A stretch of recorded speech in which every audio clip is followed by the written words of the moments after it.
अगर अल्लाह किसी को अपना बेटा बनाना चाहता तो अपनी मखलूक में से जिसको चाहता मुंतखब कर लेता।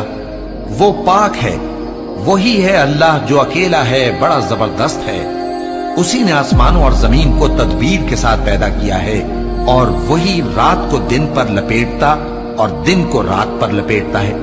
और उसी ने सूरज और चांद को काम में लगा रखा है, सब एक वक्त मुकर्रर तक चलते रहेंगे। देखो वही गालिब है, बख्शने वाला है। उसी ने तुमको एक जान से पैदा किया, फिर उससे उसका जोड़ा बनाया, और उसी ने तुम्हारे लिए चौपायों में से 8 जोड़े बनाए।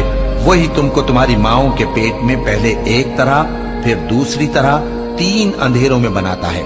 यही अल्लाह तुम्हारा परवरदिगार है, इसी की बादशाही है, इसके सिवा कोई माबूद नहीं। फिर तुम कहां बह के जाते हो? अगर नाशुक्री करोगे तो अल्लाह तुमसे बेनियाज है और वो अपने बंदों से नाशुक्री पसंद नहीं करता।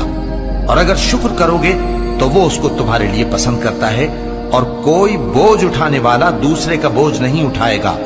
फिर तुमको अपने परवरदिगार की तरफ लौटना है, फिर जो कुछ तुम करते रहे वो तुमको बता देगा। वो तो दिलों की पोशीदा बातों तक से आगाह है।